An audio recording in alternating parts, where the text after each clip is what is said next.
And hello guys, and welcome back to my YouTube channel mga kapatid. Welcome back sa One Talk PH at ito na nga ang kakapasok lang na balita mga kababayan. Pastor Apollo Kibuloy hindi umano mahanap ng mga pulis, no? Or wala di umanong ideya itong mga pulis ng Davao kung nasaan itong si self-proclaimed appointed son of God na si Pastor Apollo Kibuloy. Parang may naaamoy na ako dito mga kababayan at ito po ang ating topic ngayon mga kapatid. Bago ang lahat, huwag kalimutang mag-subscribe at pakilike po ang ating video para i-share pa ni YouTube sa iba pang hindi pa nakakapanood. Panoorin muna natin to. Rosalie, bakit pinuna ng Makabayan Black Lawmaker yung Davao Police kaugnay sa kinaroroonan ni Kibuloy? Aga, kinundena ni House Deputy Minority Leader at ACT Teachers Party List Representative Franz Castro ang Davao Police sa kawalan ng ideya sa kinaroroonan ni Apollo Kibuloy. Alam niyo mga kapatid, no? Hindi ako naniniwala na hindi nila alam, no? Baka naman kasi mga kapatid, itong si Pastor Apollo Kibuloy, pinagalaw na niya yung kanyang bilyo-bilyones na pera at kanyang impluwensya. Kung kaya hindi talaga siya nahahanap ng mga otoridad dyan sa Davao. Alam naman kasi natin mga kababayan na itong si Pastor Apollo Kibuloy, pag Davao lang ang pag-uusapan natin mga kapatid, ay talaga namang napaka-impluwensya ng taong ito. No? So kung iaasa lang siguro natin dyan sa mga otoridad sa Davao mga kapatid, wala yata tayong mahahanap dyan, no, na magandang resulta sa paghahanap dito kay Pastor Apollo Kibuloy. Hindi ko sinasabi na nababayaran yung mga otoridad dyan, pero common sense na lang mga kababayan, no? For a very long time, si Pastor Apollo Kibuloy ay mahal na mahal po ng Davao. No? So, do you think mga kapatid, no? Yung ganitong klaseng tao tulad kay Pastor Apollo Kibuloy, basta-basta na lang pagkakanulo ng kanyang mga kababayan dyan sa Davao? Diba? Yun na dapat isipin nila Franz Castro. Dapat dito maghanap sila ng ibang ideya, no, para mahuli itong si Pastor Apollo Kibuloy. Tuloy. Ayon sa Makabayan Black Lawmaker, may access sa maigting na intelligence at confidential funds ang pulisya. Ang problema dito mga kababayan, yung pera ni Kibuloy, no, di hamak na triple or sobra pa sa triple mga kapatid, no? Yung laki ng pera kasi ni Kibuloy mga kapatid, no? Walang sinabi yung confidential funds ng Davao ng PNP, no? Ngayon, gaya ng sabi ko, pag pinagalaw ni Kibuloy yung kanyang pera at impluwensya mga kababayan, no? Madali lang tapalan or madali lang tumbasan yung intelligence funds nitong mga PNP, no? Sabihin lang ni Kibuloy, sige, magpapalawal ako ng 50 million. Basta wag nyo akong ituro, no? Pag may nagtanong, sabihin nyo, hindi nyo alam, no? Diba? 50 million para sa inyo na yan, pang merienda nyo.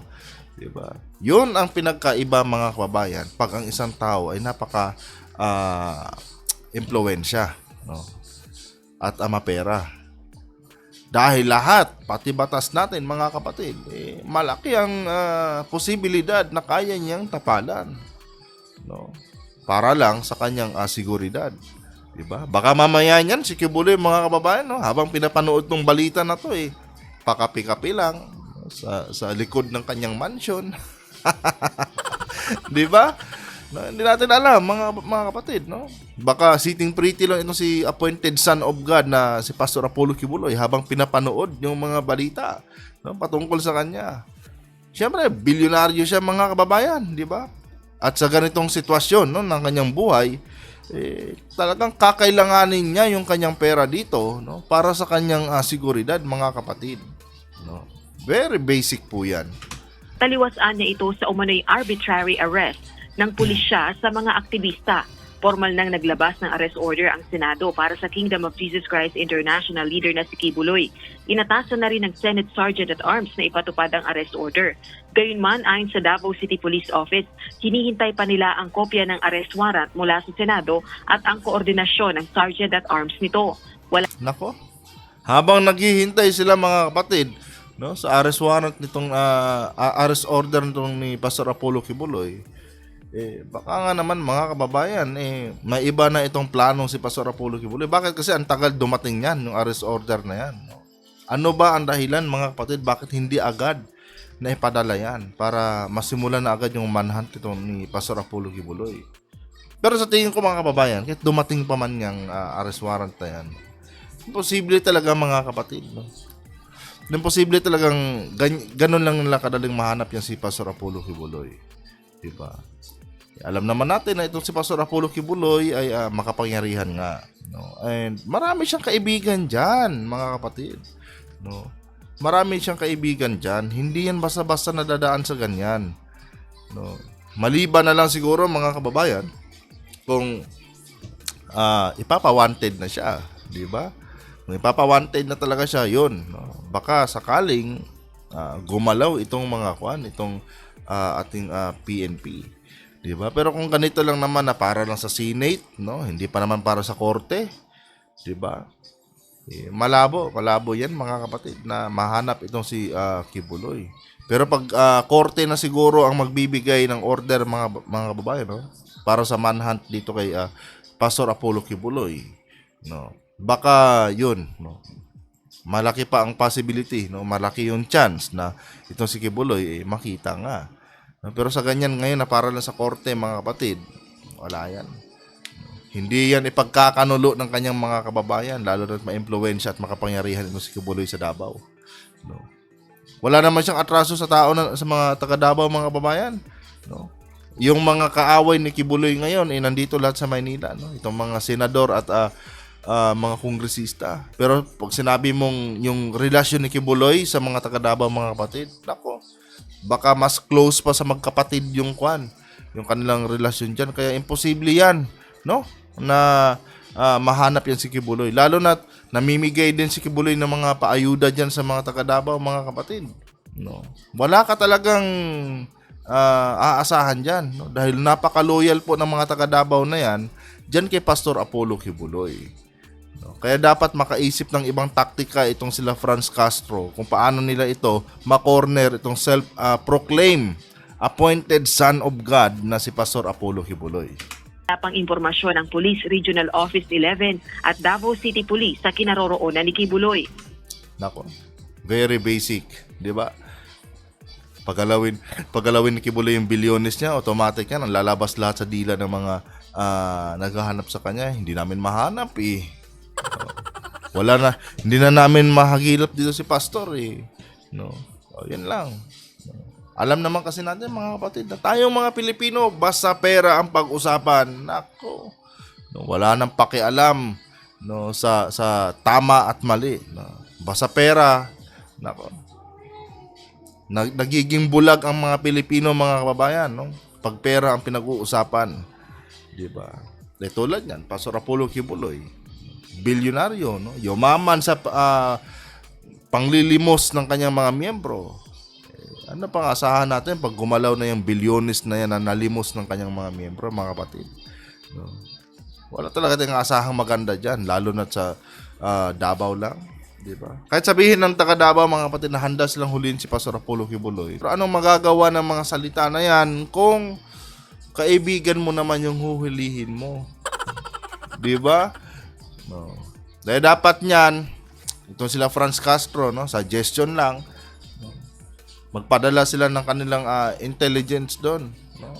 Para magmanhunt kay Kibuloy. At pag nakita nila kung saan itong si Kibuloy nakapwesto, automatic, no? Report nila sa Chief PNP para mismong Chief PNP na ang magbigay ng order sa kanila para hulihin itong si Pastor Apollo Kibuloy.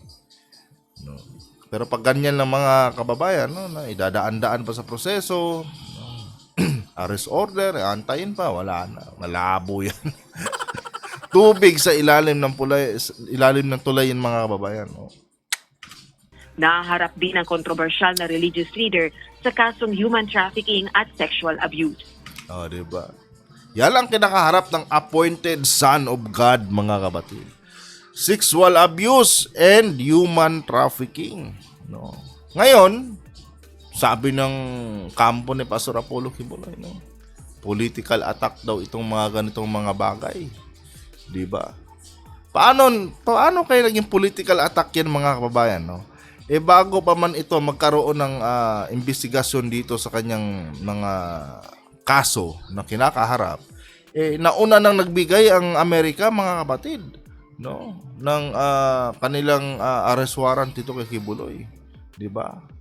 Wanted na siya bago bumaba sa pwesto itong si former President Duterte, 'di ba?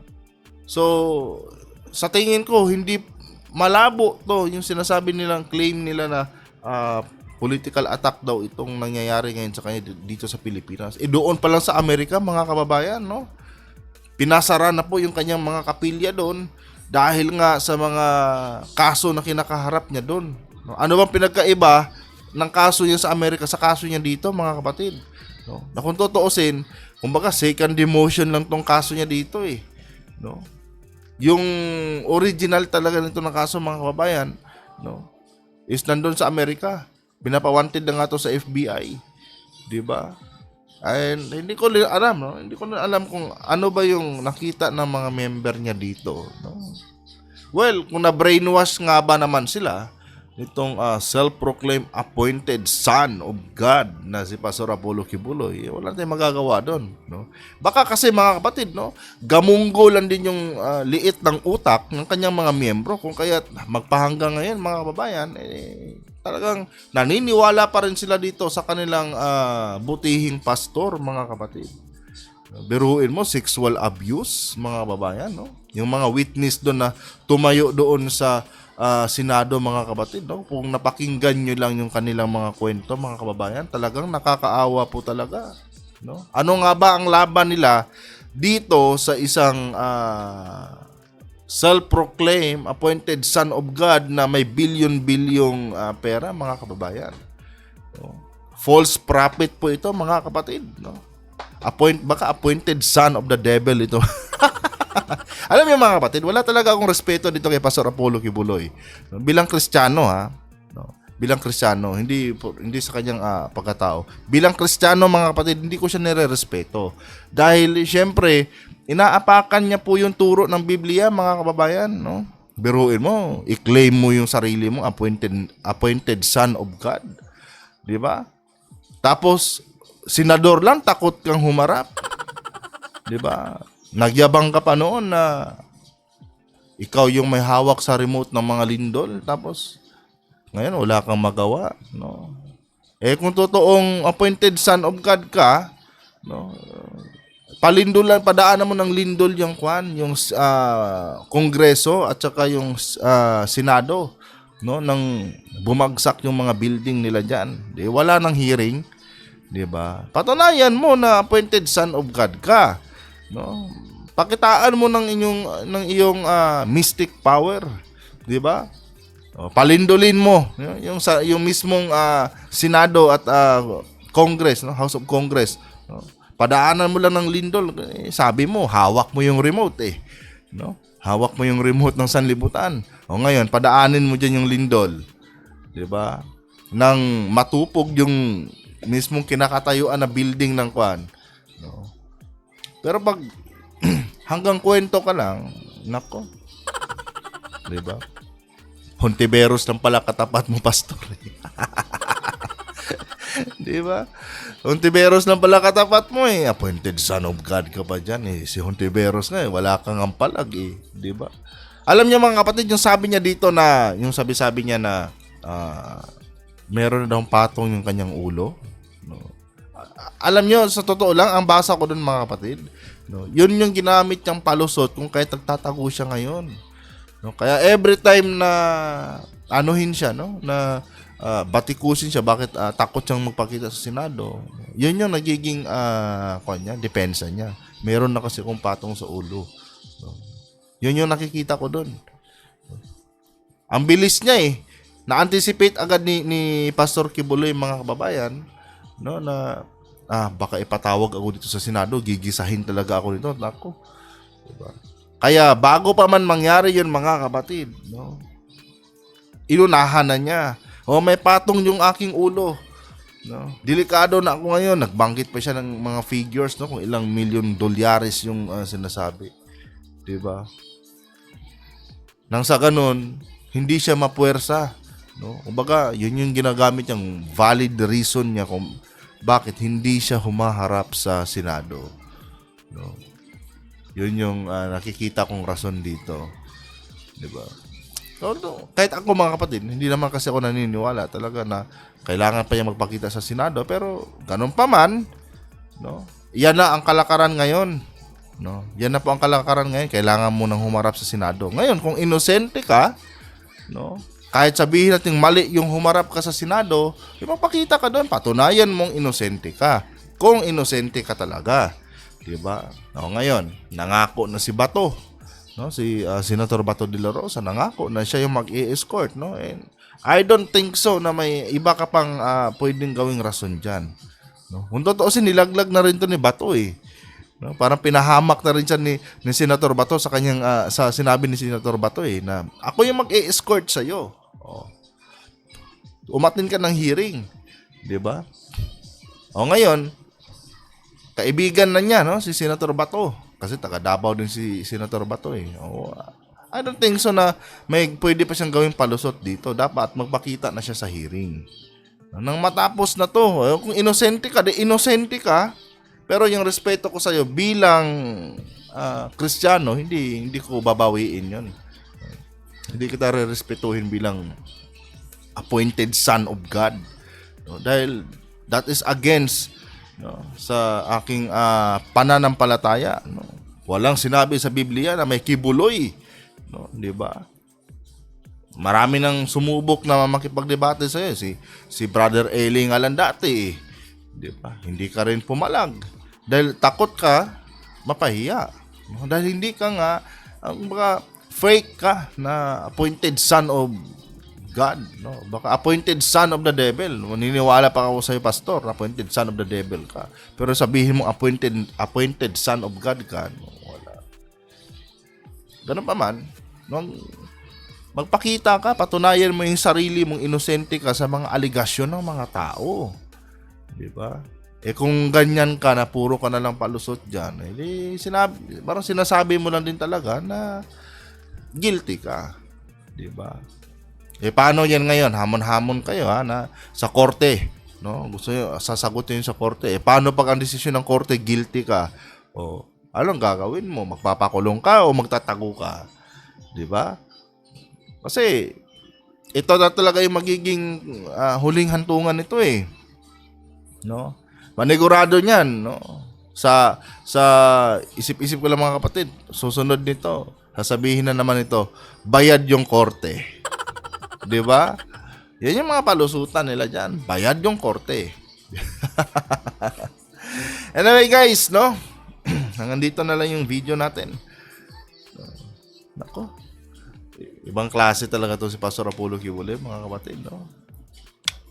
Ibang klase talaga pag marami kang pera galing sa limos. Kung nagustuhan niyo po, huwag kalimutan mag-subscribe at paki-like ang ating video. Adios.